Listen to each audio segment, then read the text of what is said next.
You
Dari ki via loto mafana i motor ko tape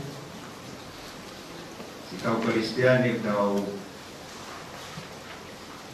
pata i orita loto siasi o tua tanki langi mafita wa fata mai mo alo mo lawali mahon Oile mume haki kau mamata lo mahokinga oleh aku mau mereka tolong kita ulun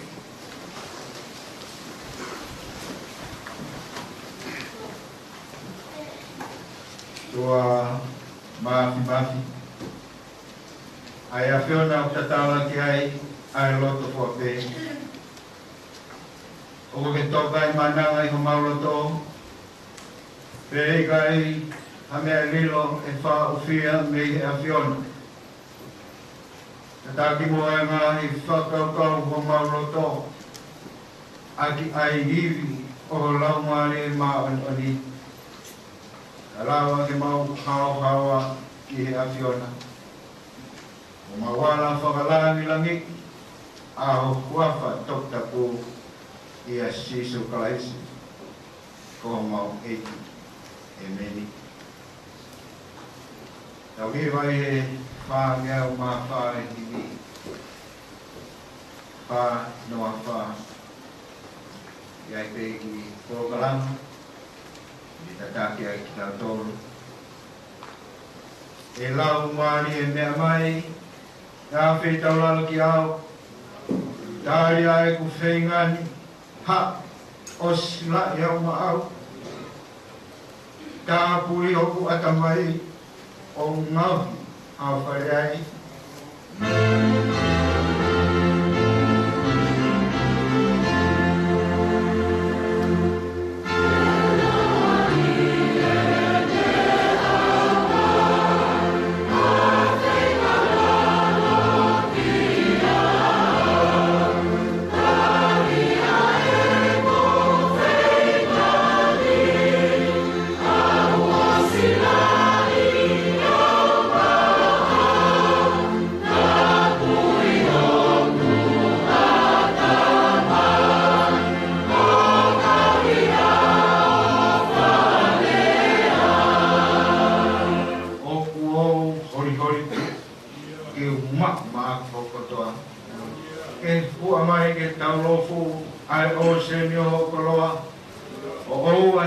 ono hifo ia, kai maupe eklesia.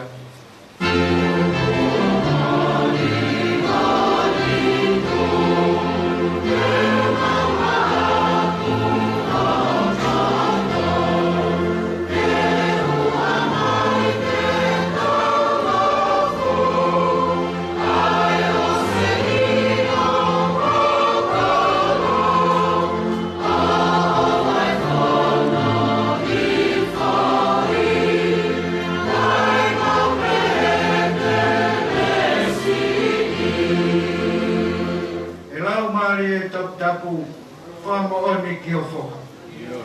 Ke fuongo i kohau e hoku atamai katoa. Kau toki ilo ilo pau o ke whakahoko au.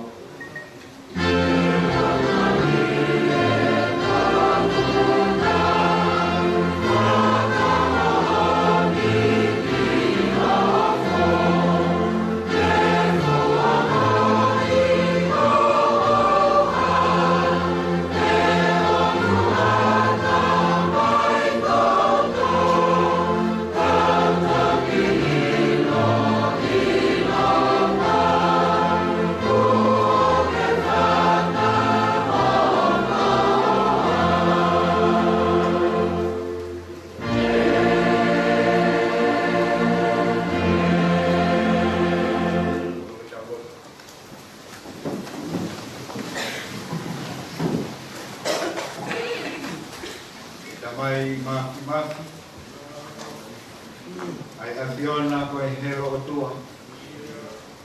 Ko e tamai te ngata. Ko e eki o merino. Ai afiona o kato iai ai mea kotoa pe i he universe ko i. Nā ke whakakato ai whatupu. Pe i he tongu ko e tangata. O ke ai i he tatau i misa e whiona. Kana i kai ko hono o si ia. Nā ke whinangalo e whiona.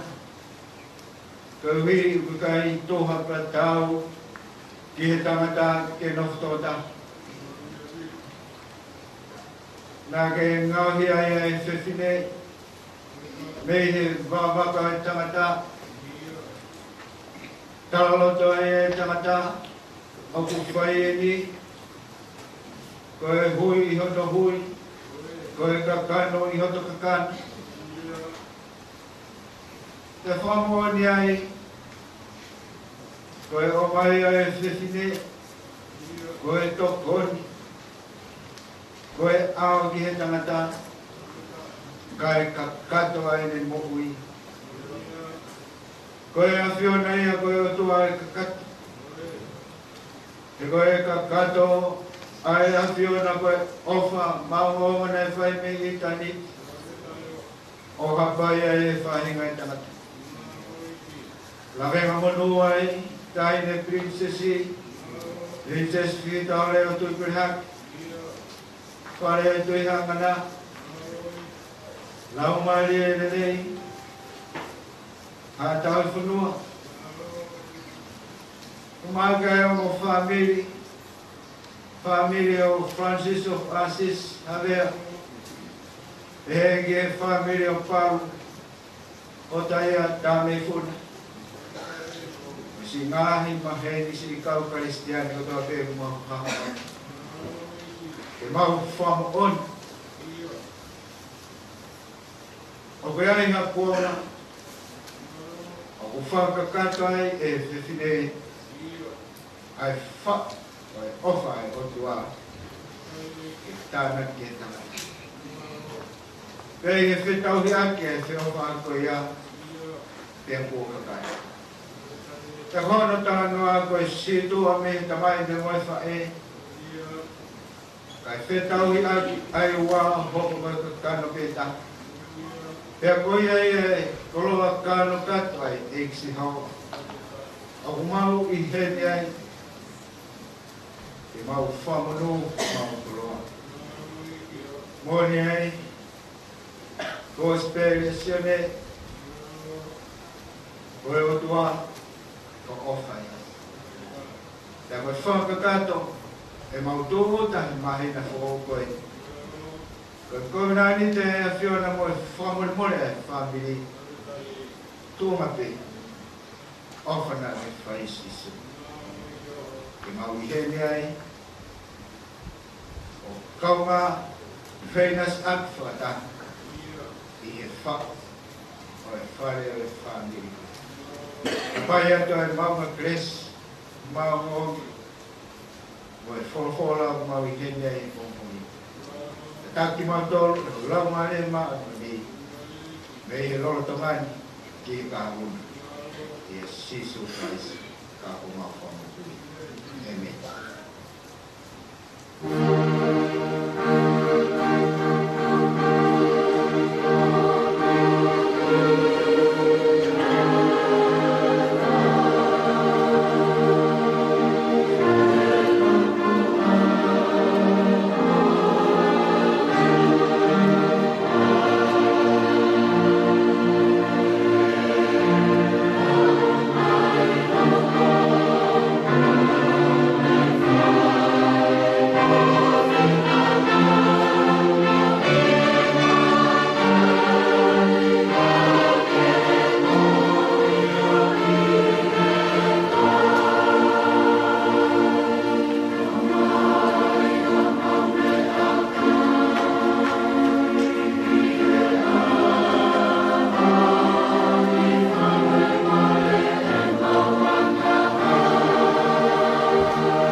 Senes wahewa ves mongku mawalu watolu moe wafa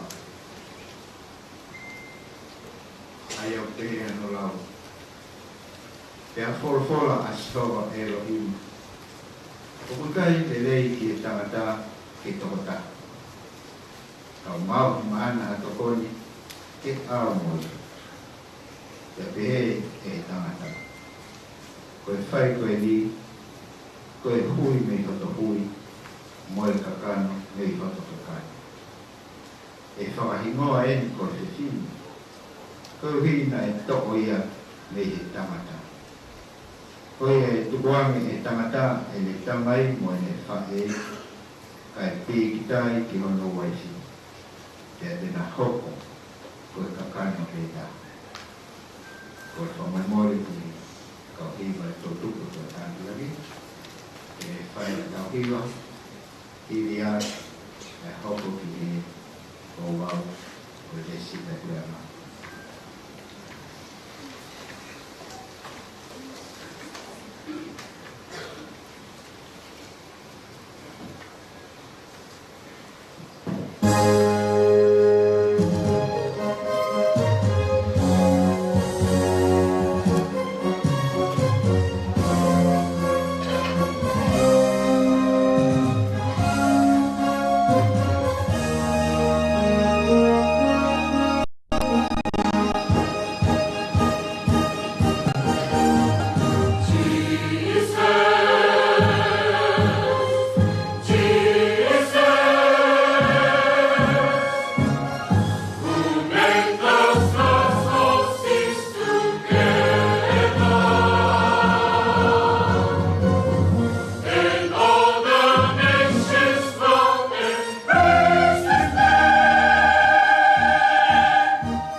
pasti kaulah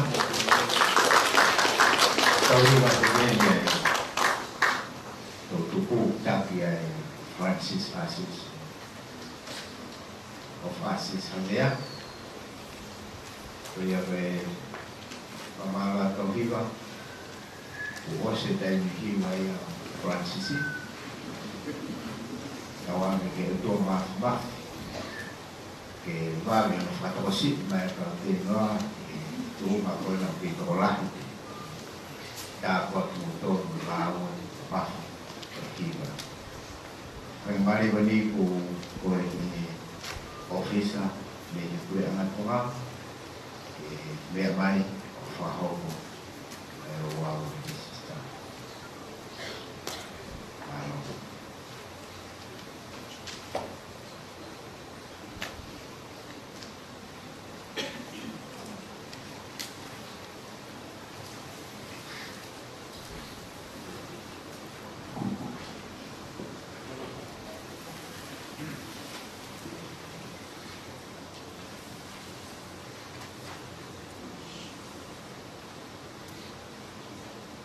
Kalau pemulai itu saya investasi di bawah nomor sini, tapi yang boleh pada kapun, pada buat di lain mau kita boleh berkumpul lagi, boleh kita buat di muka ingat, apa siasi, pada memakai boleh buat anak ini, kalau pemulai itu Pai mari e koni umai ke motuan eu raho ko patongi a koni tapatu ai puanga oe oam ko pian ai to no fua mari ai o fa family ko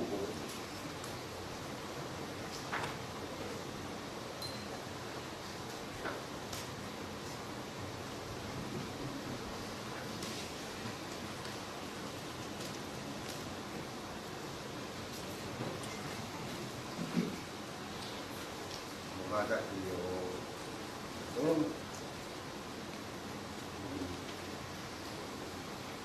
saya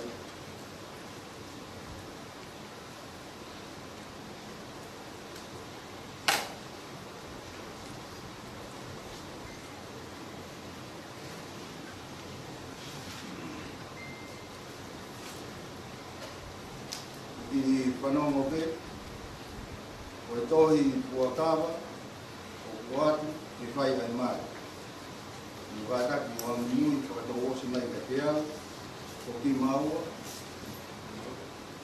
anu be tangata Francis Oasis Javier tau uano de mai nei kihifu hapai nofu kuata kilani kolomulu ani mui mai e pekini. Paro, o taia tā me puna. Tā ua whāke i mai. Rei pahu koroko. Tā, wangi mui, wato osi mei ka te au. O kua kua kawa. E awe o tua maa. O unikai hamea whala. Ke ka au ki ai mamai.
Malo ko lawa dari tempat pun tidak ada kalau malo malo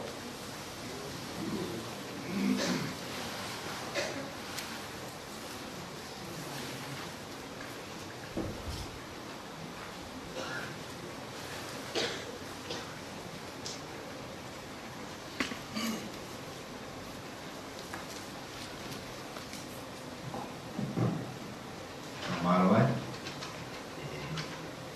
ofisa felicita negara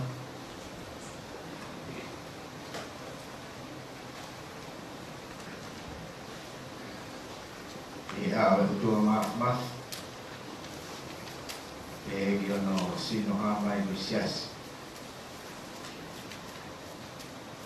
buku kehenya tohi pamon ufang mafua kulang tunga ufang ko en ban tu ni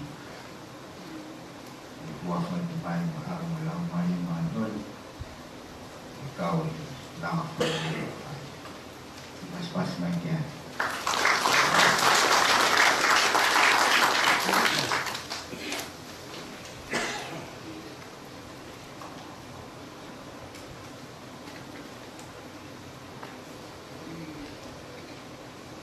kahit nga katang katahain ni awal tua boy kakay kifakahok at tangatan yung masasinin ihimar ayaw ba nanofo mormal kanay tutuni sa time kay how at tangatan kapag fakatata fu misteri kung nanofo akalay si mohono siyasi o pa ko ne ma on mali ina yono kato nga akalasi one whakalangi langi he ne whai ai ene uloki mana ka kukai ko ne ke o noa ki ai hata ke whai kamu noa o hangere ko ne maina ka ke whai tokam te whakakau te ke tupu wako ne kina e kakai ihe ana whakalotu kai mai mea te pu ke ia te tuman aki i he tau whanonga i mamani i he lelei mo e kowi whato os mea ko ia o hoko ai ki heni ai ongo ka e ngani ko ia ai hata o kune ilo ke mea o toton ke tau pia i na mari ke ne reani ki ai pia kan kai ke ne lomo pia tangani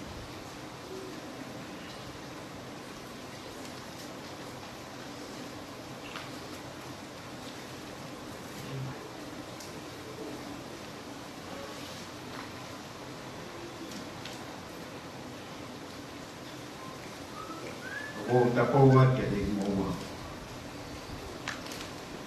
ke mo manat te mo tu e a fa ma te hai nga me to te ne fufu i lo to ko hi pa o kilo ha mata ha me to to ke ta o fe ro mo mari ta wa me ko ke ta la mai he ke mo ilo pau ka e halaki mo e fofola amai o kai kawa e o tua pe a kai ton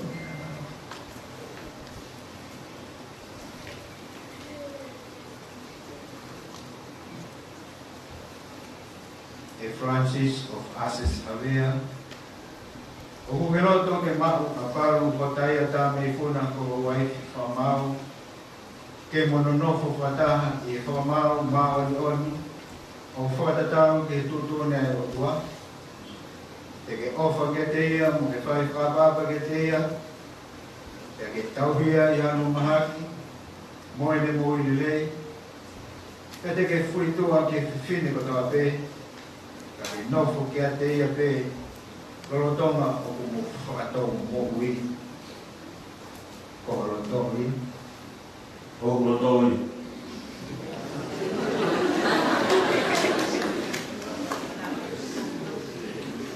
e paru ko taia ta me funa o geloto ma Bubeloto ke Maua Francis of Assisi Havea, ko Uspani Famau, ke Mononofo Pataha e Famau Maoni, o Whantatau ke Tuto na e Otua.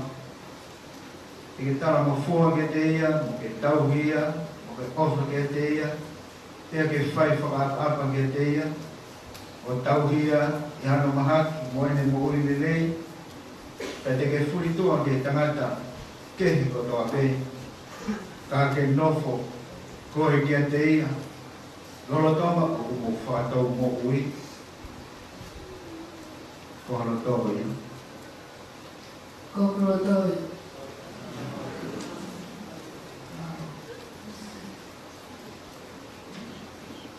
Ai ule whaki a pārua kai a tā mei funa, ke mari mo Francis of Assisi Havea. Na ope e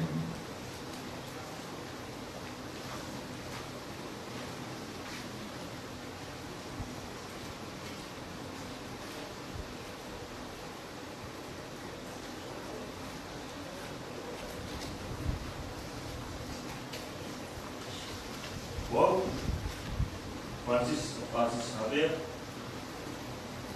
o Nicole, Paulo Cotai da Mifun, o Kuati Famau, e de Arroz, que é Pai para o Guanbi. E Rere, do Copo, e Maume, no Massivo, e Maap, no Mouru. E o Tau Nicole, e o Off, no tau koi, o whamawai o tau e ma, whanatau ki kutuni a tua, o whakawai ni kia te koi. Wow.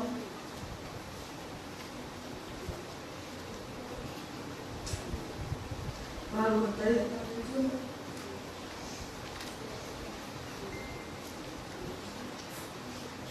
Ko Uruguai, Francis of Assisi Havea, moku musikai o konga. I e hon, se whai mawai te, i o nerei mai ko, i maumea o masina, i mahaki mai mo ui.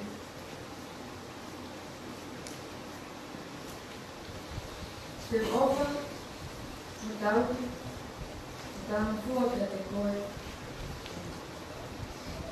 Kai oua te whamawai a tau a hini. Ka whatatau, ke tutuia a tua. Koe whakawai ni te reka. Malo.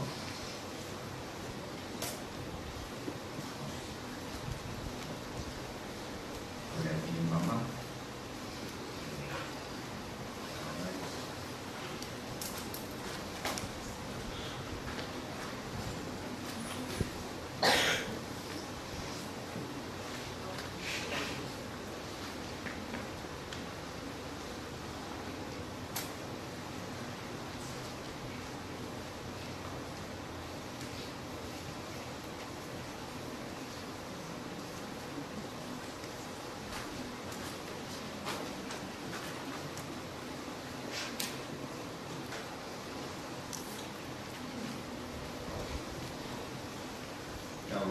Tā poti e mama. Tā poti e kia whaki o mamani. Kai whakalonga me whi tawi aki. I ofa tōnga ia Jesus Christ o mau eiki. Amen.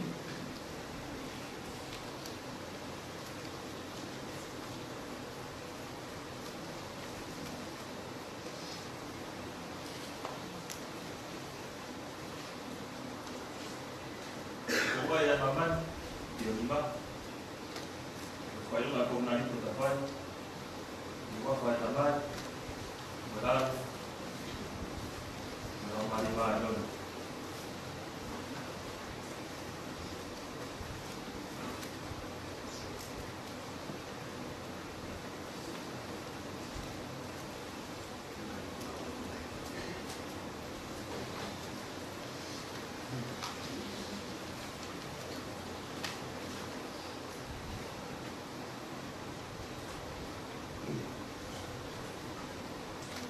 ko ai maman ni Failo Kumnani te ko pai. Mo sa taman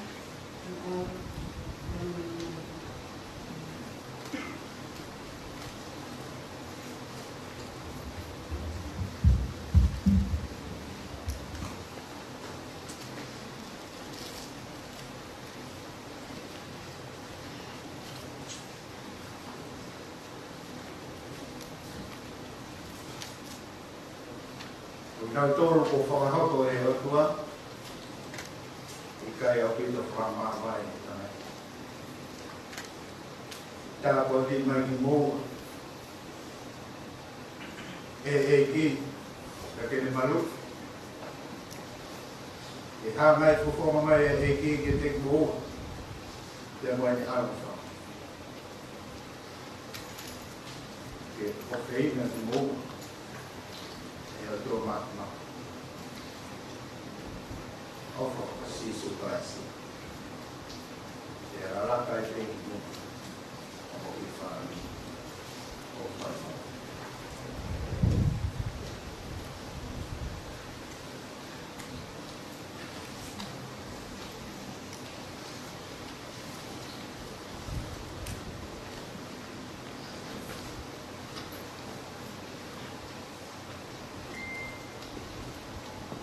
Koe mea I area a Francis of Assisi Tavea, mo paru ko taia tā me tūna.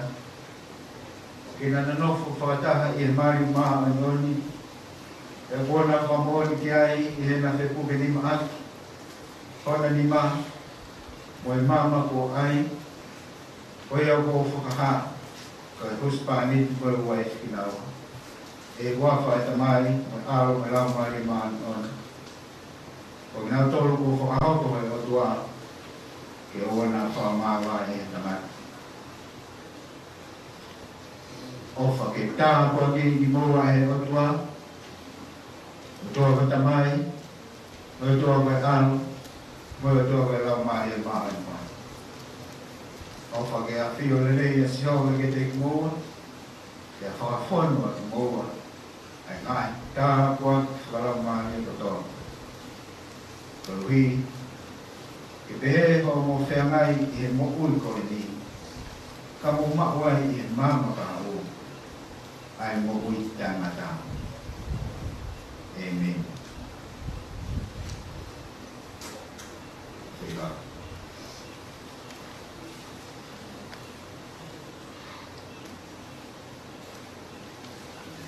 Pas mai.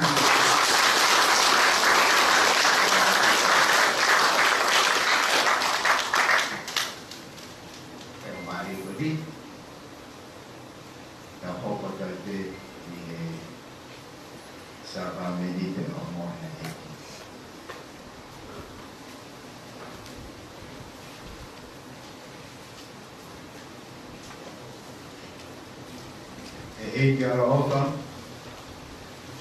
O kai te mau uru mai ki o keina ngani. I e wharala ki ha mau wāngi wāngi. Ka I ho alo oka ula. O kai te mau tau ki mau tau ke tāna ki a ngāhi momo I o lalo keina ngani. Ka pepe ai pere ai a whiona. Te koko uru ngā ai pere ai whai mesi. Koe e kerei tuku ke pehe e mau kai ai sino o Aotere ko Sisu Christ. Mo inu kono tata a, to hike furu ke maai o mau sino a halani, mo mau lau maari e. Ino no sino, mo no tata mau mo ngalai. Ki mau no fumak e te ia pe moe e te ki mau to.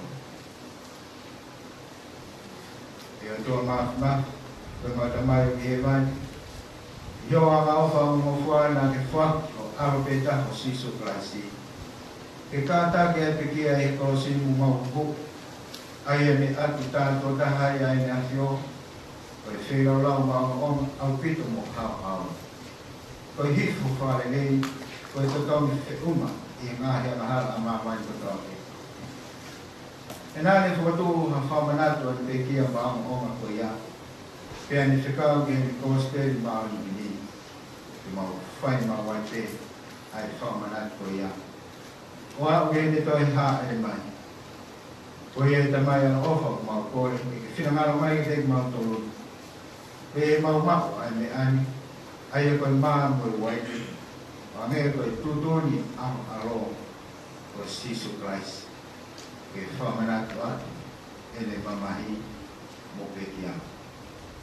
Ofa ke mau mako ai hono sino, hono tata lami ia. Ko ia te mai ana ofa. O mau kore ki whinangaro mai ki te mau tolu, pe mau mako ai me ani. Ai e koe maa mo i waini, o hange koe tutoni hau alo o Sisu Christ. Ke whamanatu aki ene mamahi mo peki a. O whake mau mako o sino, mo no tata, lami ia.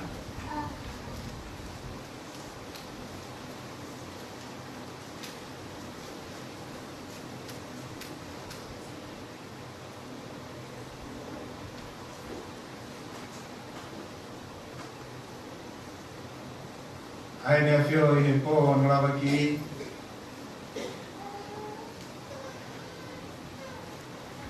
Nā ne tō ai mā o ne pakpaki. O ne oaki he ni kaua kō ne mea. O hoksi no hoi. Kō whaki mā o tō. Ilonga mō mā o ia. Te whai mō whamanai.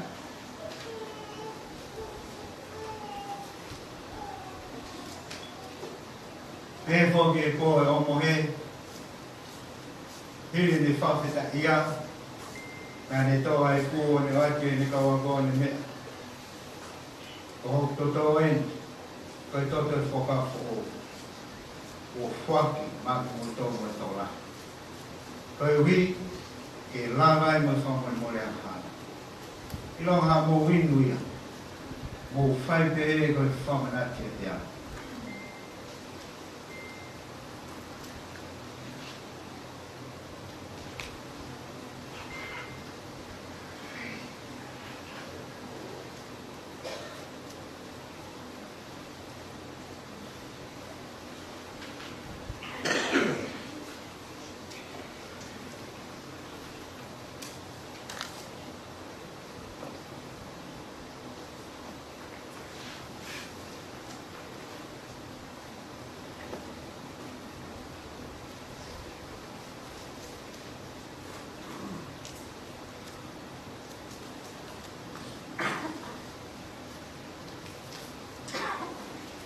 Koe aki he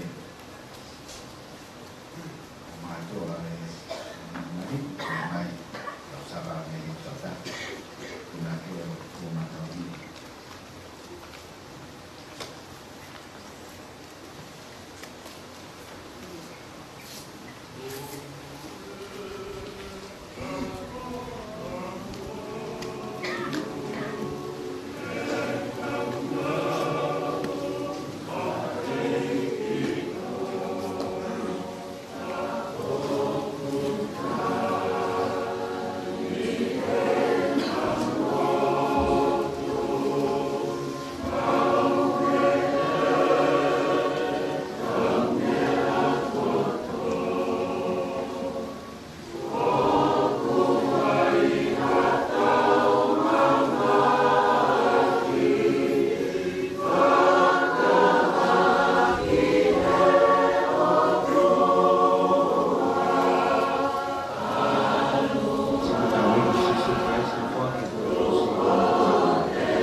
tua maaf.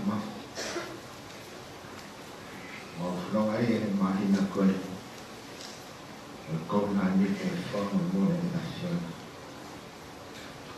Fokusia ia. Kamata ia ki fami koe. Ui kuna tau ko fai. Paula. Mopan. Tau ko fai. Si fai. Apang ko tayo tau kuna. Kaya ki fo tau.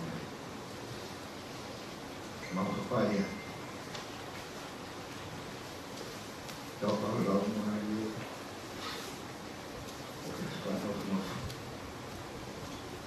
Dia ke mau kumuni ho sino hame. Mau mauni apa. Dia mau ini tata. Atakia. Sama mai fami. Dia mau foham, dia mau fokusini. Lalu ada tahu apa yang sana ni. Tetap ke fami kita. Ke fami. Dua fakta mereka berbagai macam mereka dua kau yang bukan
Francis of Assisi.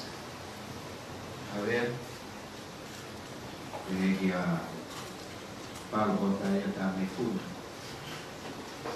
Pues, más vea con así que format también. Hay hoy se trata de sexy. Que família como é. Na fala tua bem, a fora na mofi. E fai aí da cada uma hor. Agora fai ali no bem, na fai ali tua. E cai ao pito lata na matai ao canofota. Per fa oi e fine. Che è lui quel figlio, che è poco io, ne è uno. Ho parlato questo buono, ho parlato quel fatto che ha. Pare il fortunato ha un po'. E ne tocco io, tra l'altro ne fai tamatà, quel cui mi fatto culo, quel caccano mi fatto caccano. Que famon afetar ver o itatau e offer der por mapa na festival. Quando estava bem volvolaria Francis mobile na igai fema aqui a plakma. Todo kai do uhinga ko ia kaiai a makatuma pehe o mahino ia. O tatau me fiofa. O que cai te fai a fe tairi, e huhu, fafufu. O falpare mai no Maria, o fafufu. Ai que ri no ia de telefone o ai. Fafufu que telefone. Como mai o tua? O mai mama ko ia, ta do fakarea. Che ha caccato fisia tam. Magari era un'altra mia lì. Fa una tua. Kai he caccato o mai o se si vede che non può. Per notare nuova per Francis. Perché mamma era di farlo poi e farlo.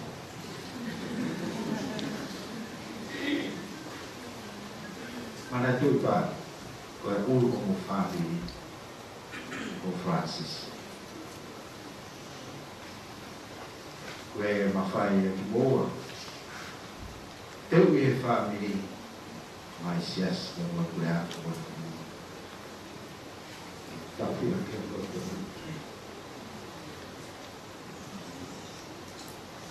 mo fico aqui na be mo que lo tenho e que levar de centro atrás. A ver que no tocó ni a si no ama de gracias. Onde se la reaccioné con tu apo.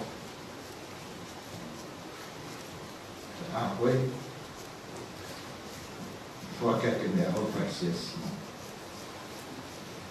Le quito el cuerpo. I souvenir è un passato da fare e io mi vedo che anche io mi dico fa un carro che è mai buon ma mo curare perché evidenza che fa manare che non mal che folfola o che folfola o mai che tau hanong ta mo sia si boy family ko ye te tata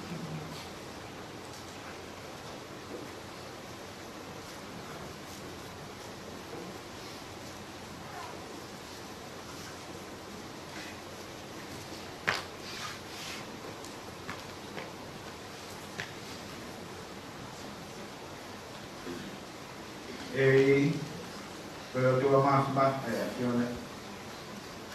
Nagengam ki maulak matua ata makuin tabo ki ena nanofo o fa ke hifo ki o minai ai koroa o kelesi o fa tapo ya ginawa ai sino mo lang mari ke na nanofo ke o fani ke o si na mo kai hoi fu e te o fina ro ya tingman e ko o tua e ko hame mo isa mo se ko ai a tērna nā ke tā puaki i rau monofu ai kau pēte riako ia.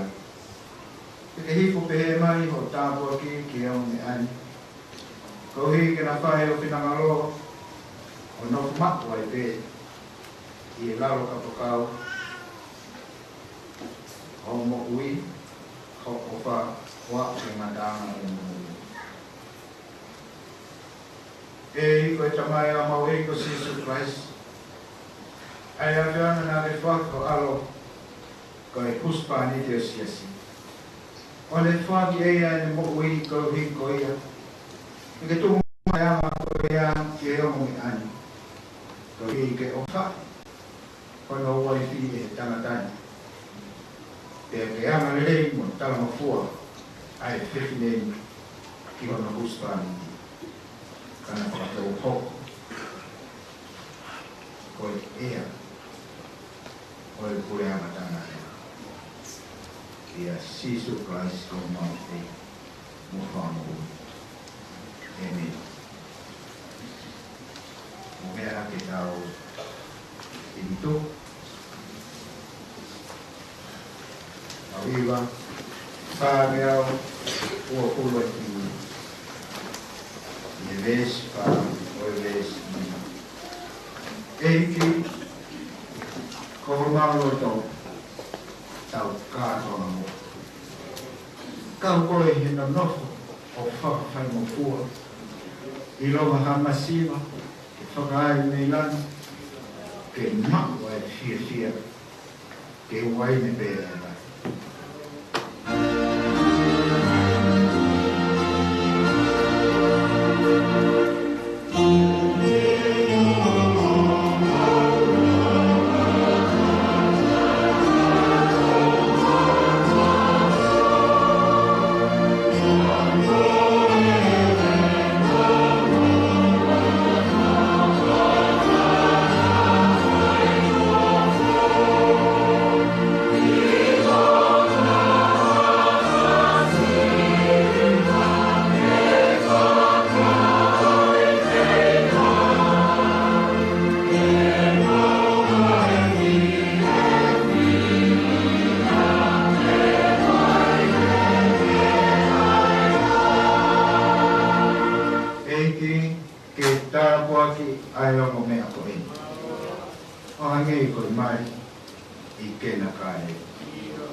Ke hai hona api ai ngāwe ai otua ko e whit of o whani ko e waine fismua.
Đi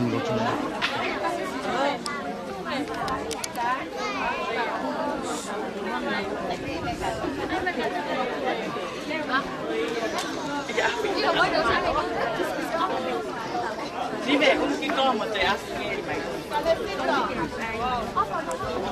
Cậu đi về. Mua vậy. Không có đi về chuyện qua là phải đi về. Cái coi phim áo xinh. Quay quay hồ lô. Grazie, te la fina.